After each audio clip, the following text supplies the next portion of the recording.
Hey guys, this is me, Zach Steele, and Tyler Hobart. We're just going to go through the top 5 players at each position this week, and then we've each picked a player that's ranked outside of either the top 12 or top 24, depending on the position that we think is a must start this week. Mm-hmm. So to get us started, the obvious quarterback one this week is Patrick Mahomes. They're playing the Raiders on Sunday Night Football. The Raiders have had a lot of issues with COVID this week, so they've had issues practicing. If you needed another good reason to start Mahomes is always in line to put up great points, and I expect him to do that again this week. Yep. Mahomes will definitely be number one, but I think Justin Herbert will take number two this week. He gets just an awful Jets defense, and he's been elite so far, quarterback 7. And I think him cutting his hair really lets him see the field a lot better. And he's going to tear apart that Jets defense. So I think if you have Herbert, roll him out over pretty much anyone else but Mahomes. Yep. Then things get a little bit murkier here, but at 3 we've got Big Ben. He plays Jacksonville, who hasn't been able to stop anybody this season, and Big Ben's got 3 really talented receivers at his disposal, as well as a good tight end. They've struggled to run the ball with James Conner the last couple of weeks, so it sounds like they're going to have to do a lot of their scoring through the air. I'd expect a 300-yard, 3-touchdown performance out of Big Ben this week. Mm-hmm. Yeah. So we disagree a little here. We have Lamar at about quarterback 4 or 5. I have him at 5. But he gets a pretty tough Tennessee defense. But I think Lamar hasn't been too great so far this year. And I think as I get later in the season, specifically this week, I think they start to put things together and Lamar gets just some solid points at least on the ground. And hopefully it starts getting things going through the air for you this week. Yep. And lastly, at number 5, we've got Deshaun Watson. He faces New England Patriots this week. I know they're touted as a pretty good defense, but on a per-play basis, they aren't actually. It's just that their pace of play is really slow. It's near the bottom of the league. So per play, the Patriots are giving up a respectable amount of yardage, and Deshaun Watson's always been a home run threat kind of guy. So I think he's going to connect on 2 or 3 big plays this week, and I'd expect still a high-end QB1 performance out of him. Yeah, I like Deshaun a lot this week. So my stream of the week, I have Joe Burrow. He doesn't get the easiest matchup in the Washington football team. They haven't been too bad so far on defense this year. I think they're like 12th against the pass. But I think Burrow's volume has been fantastic, and I think he's had a couple tough weeks and a bye. But I think he's late enough in the season. He's starting to figure things out, and I think he tears apart Washington this week. And no Mixon again, so they'll have to pass even more. Yeah. So then for my stream of the week, I've got Cam Newton. I know he's not necessarily getting it done through the air, but he's got a really nice floor with his rushing game. He's been a top 12 fantasy quarterback in all but 2 of the games he started this season, and he plays Texans defense that hasn't really been able to stop anybody this year. They're giving up a lot of yard on the ground as well, so I think Cam Newton's in line for a lot of rushing yards this week and probably at least 1 rushing touchdown. So if he can get anything done through the air, he's going to have a nice week this week. Mm-hmm. I'll let you start us off. All right. So running back 1, we got Dalvin Cook. He gets Dallas this week, and I think he's been number 1 so far this year, and I don't think that really changes this week. Expect him to just go off for you. So I think if you play him, you're going to be very, very happy. And that Dallas defense hasn't really been able to stop anything this year, and they're definitely not going to be able to stop Dalvin Cook. Yep. So at number 2, we've got Alvin Kamara against a bad Atlanta Falcons defense. They've been actually decent stopping the run game, but they give up a lot of yards to pass catching running backs, and we all know that Alvin Kamara is that. Plus, Taysom Hill starting at quarterback, I expect them to do a lot to get him easy looks early. I'd expect a lot of short passes, screen passes to Kamara early in the game. You don't need any reason to start Kamara, but you're going to anyway, and he's going to have a great week. Mm-hmm.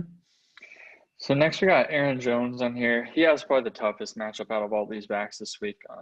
Indianapolis has been pretty insane so far this year, but I think Aaron Jones is a good enough player that I think you should confidently play him, and he's going to probably get. I think he can fall in the end zone, and if he does that, then he's for sure a running back 1. And I think Aaron Rodgers is going to have a tougher time through the air than Aaron Jones is going to have one on the ground. So I think he still goes out there and produces for you as a running back 1. Totally agree. So we've got Mike Davis. Him and Derrick Henry are basically tied here for our RB4/5, but he plays the Detroit Lions defense that hasn't been able to stop anybody in the run game the last several weeks, especially. I want to say they've given up 9 rushing touchdowns over the last 3 weeks, which is just absurd. So I think it's pretty safe to expect Mike Davis to fall in the end zone at least 1 time. Teddy Bridgewater's banged up, so they'll probably look to get a lot of easy passes off. Quick passes means a lot of passing game volume for him and the other receivers as well. But I think he's going to have a really nice floor, and I expect him to potentially have a really big game this week. Mm-hmm. So I think Derrick Henry will be a solid. I think he'll be comfortable at running back 5 this week. I think Baltimore is going to give Tannehill a lot of problems, and they're going to have to run a lot. And Henry hasn't really gotten that touchdown production you'd like from him, but he still racks up the yards. And so I think he'll at least rack up the yards here this week against Baltimore and hopefully break away for a touchdown.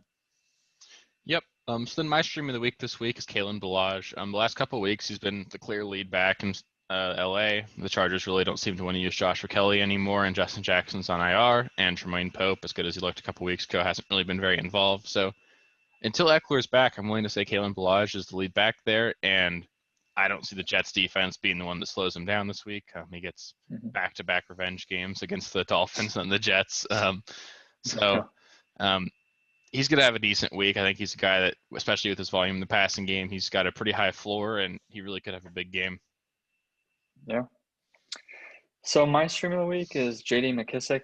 He's solidified himself as the pass catching back. Antonio Gibson definitely takes all the carries, but McKissick's last couple weeks, I think last 2 weeks, he's put together 16 catches. That's really just insane. So I think he's definitely a sneaky flex play for you to tear apart Cincinnati's defense as Burrow dumps it down to him, or and as Alex Smith dumps it down to him. Yep, totally agree. So obviously for our wide receiver 1 this week, we've got Devontae Adams. We know he's got the Indianapolis Colts matchup, but that doesn't scare us enough to put him any lower than number 1. And he's been banged up this week, but regardless, he's going to get a ton of volume. He's got a really high ceiling and really high floor. He's your wide receiver 1. It's obvious. Mm-hmm. Yep. So we had Herbert at quarterback 2, and we got Keenan Allen as wide receiver 2. I think they're just going to have a field day against the Jets. Keenan Allen and Herbert had a really special connection this year, and I don't think that changes this week. Look for him to get at least 5 receptions for you and hopefully a touchdown and hundreds of yards. So at number 3, we've got Tyreek Hill. We mentioned previously that the Raiders aren't exactly a matchup that scares you, especially this week. You know what Tyreek Hill is. He's a guy that can really make his fantasy week on one play, and I actually expect him to have 2 or 3 of those this week. I expect Tyreek Hill to have a big game. Yeah.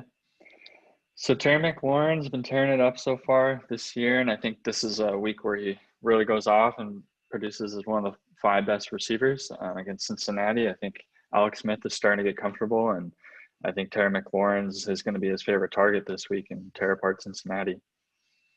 Yep.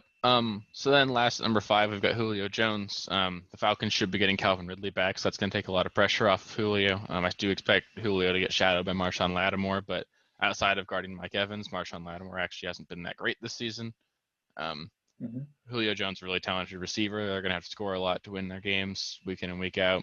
New Orleans Saints aren't necessarily a matchup that scares you, so he should have a great week. Yeah. And my stream of the week is Jakeem Grant. I think as Tua gets a little more comfortable and Jakeem takes the second spot on that wide receiver depth chart behind Devontae Adams, last 2 weeks, he has at least 4 catches. And so I think Grant really starts to take over as a number 2, and Tua starts to find him a lot more. And I think Grant could be a sneaky flex play for you this week. Yeah, I agree. So my stream of the week this week is Michael Pittman Jr. Last week was his first week really assuming that number 1 wide receiver role in Indianapolis. He had 7 catches for 101 yards, and he had a couple of rushing attempts for like 21 rushing yards as well. So they're trying to get the ball in his hands. They know how talented of a player he is, and he's playing on about 90% of their snaps. They tend to throw the ball a lot, regardless of what you would commonly expect out of the Colts. They're not necessarily a run-first team this season. And they're playing the Packers this week, who are a team that you can beat offensively, and they're going to have to score a lot of points to win their game this week. So I think Michael Pittman's in line for a lot of work, and he should do well with it. Mm-hmm. So Travis Kelce needs no introduction, but he gets the Vegas Raiders, and last time they played him, he had 8 catches, over 100 yards, and a touchdown, and I think you can expect right in line with that again this week. And so Kelce, no questions, number 1 tight end week to week. Yep. So a little bit of a controversial thing here. We've got Taysom Hill listed as a tight end, as our tight end 2. Obviously, this is only on ESPN formats. So if you're not on ESPN formats, then you can pretty much just remove Taysom Hill from this list. But it basically gives you an opportunity to be a super flex team in a non-super flex league this week, you're playing a starting quarterback in your tight end slot, and not only that, your starting quarterback there is playing the Atlanta Falcons. So Taysom Hill really could have a huge game this week, and if you're getting to play him at tight end, it's really a huge advantage this week. Yeah. So next we got Darren Waller. If you don't have Taysom on here, I think Darren Waller's number 2, pretty easily. He hasn't been too great of late, but they played KC earlier this year, and he got a touchdown and 5 receptions, and for the tight end position, that's pretty awesome. And so I think if you have Waller, you probably don't have any other better options, so just roll him out there. Yep. So at number 4, we've got TJ Hawkinson. Galladay's not going to play this week. Neither is Amendola, and neither is Swift. So that's a lot of volume in that offense that's not there this week. So I think a lot of that's going to get soaked up by TJ Hawkinson. I expect him and Marvin Jones to have more involved workloads than they already do. And TJ Hawkinson's been the tight end 3 on the season regardless. So against the Carolina Panthers defense that doesn't necessarily scare you with all the volume he's going to get, he's definitely a lock-in starter. Mm-hmm. And we're going to pick on the Jets defense one more time. Hunter Henry's been really putting things together, 3 straight games with 4 catches, and I don't think that changes this week. And you should, if you have him, comfortably play him. He's starting to come together as one of the better tight ends week to week. Yep. So my stream of the week at tight end this week is Logan Thomas. He's had 5 and 6 targets over the last 2 weeks with Alex Smith there, and he gets to face the Bengals, who are the second worst in terms of giving up fantasy points to tight ends this season. So that's not a matchup that scares you. I kind of expect this to be a higher scoring game than most Washington football team games. We've touched on it earlier with J.D. McKissick and Terry McLaurin, how we expect them to have great weeks, and I just expect the Washington football team to throw the ball around a lot, and Logan Thomas can be a big part of that. Mm-hmm. So lastly, my stream of the week is Jonnu Smith. I really have him on here just because he's one of the more talented tight ends that really isn't ranked each week. And so I think if you're going to take a flyer on someone, take a flyer on someone who's a pretty talented player. 2 straight weeks of touchdowns, not the stat you necessarily want, but when it comes to tight ends, you'll take it and run. So I think if you don't have better options, take a flyer on Jonnu. He's a talented player. Totally agree.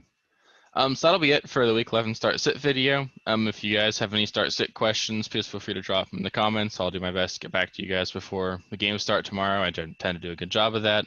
If you like this video and want more content like this, we'll do a waiver video on Monday and then a trade video on Tuesday. Please be sure to subscribe and click the bell. If you like this video, give us a thumbs up. Thanks for watching, guys. Peace.